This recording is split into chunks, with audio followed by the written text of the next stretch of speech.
যদি মনে হয় যে তুমি সব কিছু হারিয়ে ফেলেছ, তবে মনে রেখো বন্ধু, গাছেরাও প্রতি বছর তাদের পাতা হারিয়ে ফেলে, তবুও দাঁড়িয়ে থাকে আগামীর শুভ দিনের অপেক্ষায়। কথাটা মাথায় রাখবেন। নমস্কার, আমি দেবদর্শন শাস্ত্রী আবার চলে এসেছি আপনাদের সামনে সায়েন্টিফিক অ্যাস্ট্রো আলোচনা, বিজ্ঞান ভিত্তিক অ্যাস্ট্রো আলোচনা নিয়ে। আপনারা অধীর আগ্রহে বসে আছেন যে শাস্ত্রীজির প্রোগ্রাম কখন আসবে, সেখান থেকে আমরা কিছু জানবো, বুঝবো, শিখবো। সেরকম কিছু প্রোগ্রাম আমি প্রতিবারেই নিয়ে আসি। তো আমি তো সবসময় আপনাদের সঙ্গে আছি এবং থাকবো সারা জীবন। কিন্তু বন্ধু, আপনাকেও তো আমার সঙ্গে যুক্ত হতে হবে। আমার সঙ্গে যুক্ত হতে গেলে ছোট্ট একটা কাজ, আমার এই চ্যানেলটিকে লাইক, কমেন্ট, শেয়ার, সাবস্ক্রাইব করতে ভুলবেন না। আজকের আমি আপনাদের সামনে আলোচনা করব একটা বিশেষ গুরুত্বপূর্ণ একটা বিষয়টা আপনাদের স্মরণে রাখা খুবই দরকার। কারণ শুনে থাকবেন যে পিতৃদোষ, এই পিতৃদোষটা কি, অ্যাস্ট্রো সায়েন্স কিভাবে তার ব্যাখ্যা করছে, কোথা থেকে সৃষ্টি হয়, আর এই পিতৃদোষের বা প্রতিকারই বা কি। অনেক অ্যাস্ট্রোলজার, অনেক জ্যোতিষ বন্ধু জানেনই না যে পিতৃদোষটা কি, কিভাবে সৃষ্টি হয়। তো আমি সেই আলোচনাটা আপনাদের সামনে করতে চাইছি এবং তার প্রতিকার কিভাবে করবেন সেটাও আমি আপনাদেরকে সামনে বিস্তারিত আলোচনা করব। সুতরাং ভিডিওটা স্কিপ করবেন না, মনোযোগ সহকারে শুনুন। এই সেপ্টেম্বর মাসে পিতৃপক্ষ শুরু হচ্ছে 17ই সেপ্টেম্বর থেকে। এটা আমি আগের ভিডিওতেও আপনাদেরকে বলেছিলাম, 17ই সেপ্টেম্বর থেকে পিতৃপক্ষ শুরু হচ্ছে। এই পিতৃদোষটা কি সেটা তো জানতে হবে দর্শক বন্ধু। সেটা যদি না জানেন তো তাহলে কি করে হবে। অ্যাস্ট্রো সায়েন্স ব্যাখ্যা করছে, বৈদিক জ্যোতিষশাস্ত্র ব্যাখ্যা করছে সূর্য অথবা রবি, সূর্য প্ল্যানেট, যাকে আমরা রবি হিসাবে ইংলিশ টার্ম রবি, এই সূর্যকে বলা হয় পিতার কারক গ্রহ। তাই রাহু এবং শনি যখন সূর্যকে বা রবিকে যখন প্রভাবিত করে, তখনই সৃষ্টি হয় পিতৃদোষ। আর বন্ধু, এই দোষের একটা শর্ত রয়েছে। এই দোষের শর্তটা কি?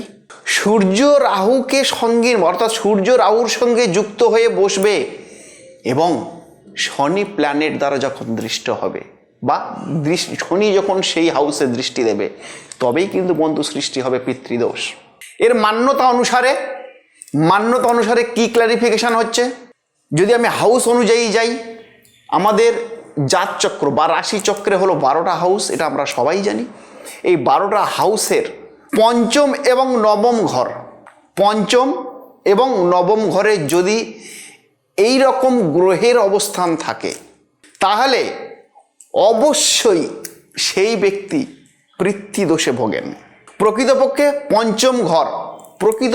পঞ্চম ঘরটা হলো পূর্বজন্মের কর্মফল বা পূর্বজন্মের ঘর। 5 হাউস, 5 নম্বর হাউসটা হলো পূর্বজন্মের কর্মফল বা পূর্বজন্মের হাউস। এবং নবম ঘর হলো 9 নম্বর হাউস হলো ধর্মের ঘর। আপনারা সবাই জানেন এগুলো, ধর্মের ঘর। তাহলে পঞ্চম ঘর এবং নবম ঘর, এই হাউসে এই দোষ যদি তৈরি হয়ে থাকে, তাহলে বন্ধু সেটা হবে মারাত্মক এফেক্টিভ হবে সেটা। তাহলে কি এর রেসপেক্টে আপনার কি ক্ষতি হতে পারে বা কি নষ্ট হতে পারে। যদি কেউ পিতৃদোষে দুষ্ট হয় বন্ধু, তাহলে তার সেই ফ্যামিলিতে প্রতিটা ফ্যামিলি মেম্বার তার বাড়িতে কন্টিনিউ ঝগড়াঝাটি, অশান্তি এগুলো লেগেই থাকবে। তার বাড়িতে গৃহশান্তি থাকবে না, তার বাড়িতে গৃহে কোনো শুভকর্ম সম্পন্ন হবে না, তার বাড়িতে গৃহে কোনো সুচিন্তিত বা সুনিশ্চিত কোনো ধর্মীয় ক্রিয়াকলাপ সম্পূর্ণ হবে না। কারণ অলরেডি সে পিতৃদোষে দুষ্ট হয়েছে। এই পিতৃদোষ থেকে মুক্তি পাওয়ার কি উপায় আছে, সেইটার মোক্ষম সময় হচ্ছে এটা। কারণ সামনেই 17ই সেপ্টেম্বর থেকে শুরু হচ্ছে পিতৃপক্ষের সূচনা। পিতৃপক্ষের সূচনা, এই পিতৃপক্ষের সূচনাতে যদি আপনারা গরিব দুঃখীদের মধ্যে, গরিব দুঃখী যারা হতদরিদ্র দুঃখী রয়েছে তাদের মধ্যে যদি আপনারা চাল, তিল এবং যব, চাল, তিল এবং যব, এই তিনটে জিনিস যদি আপনাদের সাধ্য মতো পিতৃপক্ষের প্রতিটা দিন যদি আপনারা হতদরিদ্রের মধ্যে দান করতে পারেন, তাহলেই আপনার এই পিতৃদোষ কিন্তু নষ্ট হয়ে যাবে এবং পিতৃদোষ থেকে আপনি মুক্তি পেয়ে যাবেন। যদি প্রতিদিন না পারেন, যদি প্রতিদিন না পারেন, তাহলে এই পিতৃপক্ষে শনি এবং মঙ্গলবার, প্রতি শনিবার এবং প্রতি মঙ্গলবার এই জিনিসগুলো আপনারা করুন। যে দানগুলো করতে বললাম 100% আপনি পিতৃদোষ থেকে মুক্ত হবেন। তাহলে পিতৃদোষটা কি, কিভাবে সৃষ্টি হলো তার ক্ল্যারিফিকেশন দিলাম এবং তার থেকে কিভাবে মুক্তি পাবেন তার বর্ণনা আমি আপনাদেরকে দিলাম। সুতরাং বন্ধু, মাথায় রাখতে হবে যে টপিকটা আপনাদের সামনে আজকে তুলে ধরলাম, এই টপিকটা কিন্তু ভীষণ ভীষণ গুরুত্বপূর্ণ একটা টপিক। অনেকে এই পিতৃদোষ থেকে মুক্তি পাওয়ার জন্য গয়াতে গিয়ে পিণ্ড দান করেন বা পিণ্ড নিবেদন করে। এই পিণ্ড নিবেদনেরও একটা প্রসেস রয়েছে বন্ধু, পদ্ধতি রয়েছে।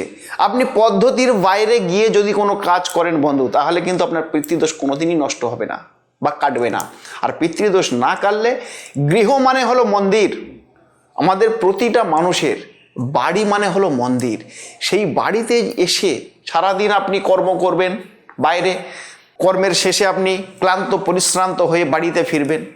বাড়িতে ফিরে যদি আপনি গৃহ সুখ না পান, বাড়িতে ফিরে যদি আপনি গৃহে শান্তি না পান, বাড়িতে ফিরে যদি সব সময় ঝগড়াঝাটি অশান্তি একে অপরের সঙ্গে যদি লেগেই থাকে, রোগ শোক যদি লেগেই থাকে, তাহলে বন্ধু কেউই আমরা ঠিক থাকতে পারি না বা পারবো না।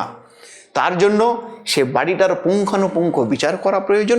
সাথে আপনার বাড়িতে কোনো জন্মকুণ্ডলিতে পিতৃদোষ আছে কিনা তারও একটা ভালো সূক্ষ্ম অ্যাস্ট্রোলজারকে দিয়ে তার পুঙ্খানুপুঙ্খ বিচার করা প্রয়োজন। এই পিতৃদোষ যদি আপনার থেকে থাকে, তাহলে আমি তো টোটকা আপনাকে বলেই দিলাম, এই টোটকাটা আপনারা করুন। আর একটা জিনিস বলে দিই, এই পিতৃপক্ষে যদি আপনি সোনা দান করতে পারেন, হত দরিদ্র গরিব তাদের মধ্যে যদি আপনার সাধ্য মতো যদি সোনা আপনি দান করতে পারেন, তাহলেও কিন্তু আপনার এই পিতৃদোষটা নষ্ট হয়ে যাবে বা খণ্ডন হয়ে যাবে। তো পিতৃদোষ একটা সাংঘাতিক একটা দোষ। এই দোষ থেকে কিভাবে সৃষ্টি, এর মুক্তির উপায় কিভাবে, সবই বলে দিলাম। এরকম যদি গুরুত্বপূর্ণ ভিডিও যদি আমার থেকে পেতে চান, আমি সারা জীবন আপনাদের এভাবে পরিষেবা দিয়ে যাব, তাহলে আমার সঙ্গে থাকতে হবে।